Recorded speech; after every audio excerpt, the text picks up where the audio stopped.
Reactive training systems. Technique reviews at different loads. I'm watching how your movement changes with fatigue, with increasing load.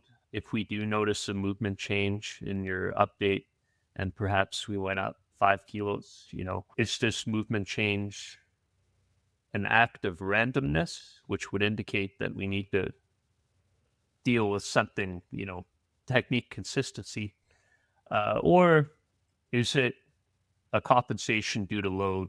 And if it is a compensation to load, it's looking deeper to see what is actually happening, considering the athlete's injury history, and trying to understand what's going on beneath the surface, and then train what we need to train in that, rather than just saying like we're going to low bar squat this person as much as they can, because that strategy can be and is effective, but it lacks some precision, and it's also not a sustainable way of training throughout the entire career. Yeah, I mean, it works until it doesn't. If you kind of think of it, you know, my brother got into racing remote control cars. Maybe not racing them, but he was playing around with remote control cars, designing his own and things like that. And to find out that, you would engineer it in specific ways so that, when you crashed, certain parts would break first, and they were the parts that were the easiest to repair, and things like that. And it got me thinking about, like, from an athletic standpoint, you're going to push your body as far as you can, and then something is going to be a limiter, and then you have to then deal with that.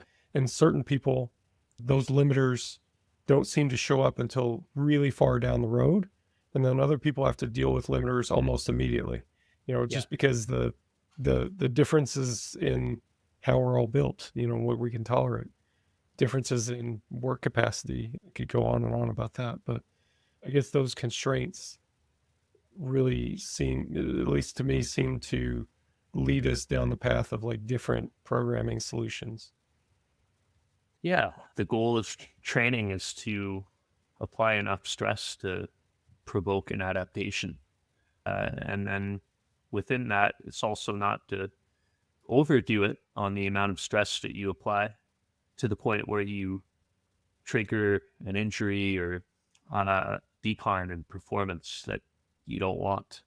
Yeah, I think this process of helping Taylor through this complex string of injuries has opened my eyes to individualizing training in the way that you've said.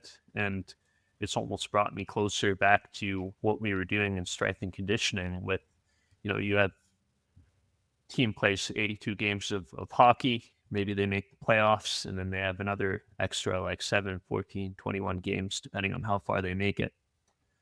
And afterwards, they would take 3 weeks off completely. No hockey, maybe yoga or like very light training.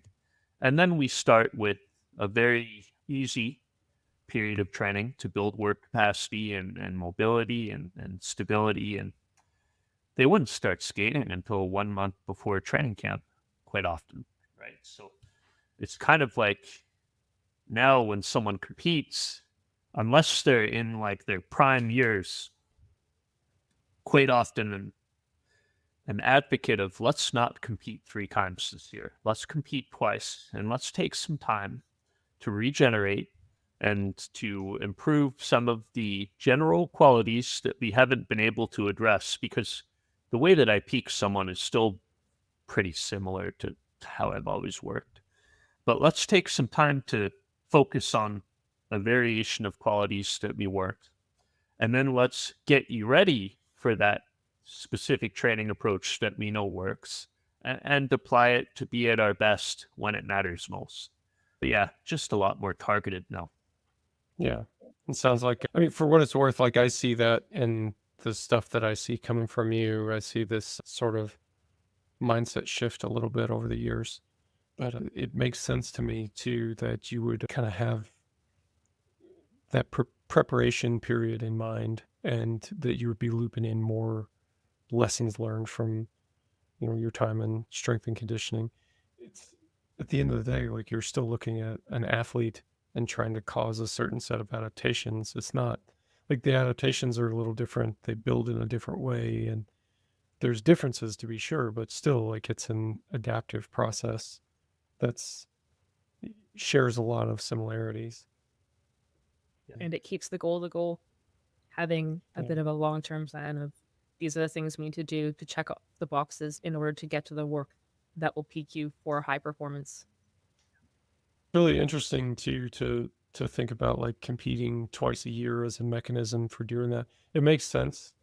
I suppose when I haven't really thought about it much in that term, but when I think about it at this particular moment, that's got to be a tough pill to swallow for some athletes, because some, like, 3 times a year doesn't feel like that much, but when you look at the peaking process that's required, it chews up a lot of the calendar. So it makes sense to, if you reduce your frequency of competition, you do avail yourself of more resources for that off season. Have you considered, like, trying to work it in more in the spaces between training phases and things like that, just as more of a means to maintain those abilities? Or is that something that buy into? Generally, I'll build a new microcycle at the start of a non-competitive period. I might update the microcycle more often in the non-competitive period because we're working on a larger variety of qualities. And it's really not until like 4 to 8 weeks out where we're really tapering that down by a substantial amount and wrapping up the specific volume and intensity. So I think I end up designing a new microcycle less and less as competition approaches. And I'm just gradually taking things out or maybe progressing certain exercises that I want to progress. And I think that ends up maintaining what we want to maintain. And then if it does decay in the final 4 to 8 weeks, we can boost the amount of training that we're doing for it again after the competition. So I guess a more gradual and extended approach is my way of applying the pivot concept almost. Yeah, yeah. I think there's a lot to be said for that. That's a idea that I heard guys talking about coming up, like taking more extended off seasons. Like Dave Tate talks about, taking a period after training. I think he says something like 8 weeks or something like that, where after a competition, he tries to keep people from putting a bar on their back or in their hands, a straight bar, for like 8 weeks, which still feels like a lot to me at this point in my life. But I do have to say, like, my views on this have definitely changed over the years. I used to be like, well, just competed, I'm back in the gym on Monday, and I would push most people to do the same. But as time has gone on, it's not necessary, and it seems to be like not harmful when you're in this certain period of your life, but then anytime outside of that, it's not good. So may as well get in the habit of taking a little time away, I think. I think as competitive experience accrues through the years, it's wise to take more time to regenerate and more time to prepare. I think that's a logical approach to reduce the amount of issues you have while still competing really effectively. Shh. There is a secret to great training programs, but it's not a magic set and rep scheme or this one weird exercise that powerlifting pros don't want you to know about. The secret is in your training log. You see, years ago, we began developing tools to help you unlock these secrets, and we've been putting them online for free ever since. That's right, it's free for everybody.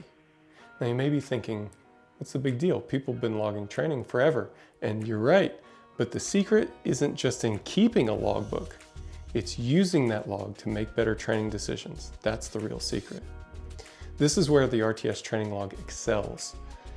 You haven't done SSB squats in 3 months and you're wondering what your target weight should be? We can help you with that. Did you overshoot on your top set and you're wondering if you should adjust your back offsets? We can help you with that too. Are you building the most important training block of this year and you're wondering what your most highly effective blocks have in common? Yep, we got you covered there too. There's more. There's a lot more. And yes, it is all free. Not just a free trial, not free with ads, just regular free. You go to reactivetrainingsystems.com, then you click on apps, sign up for a login, and you're in.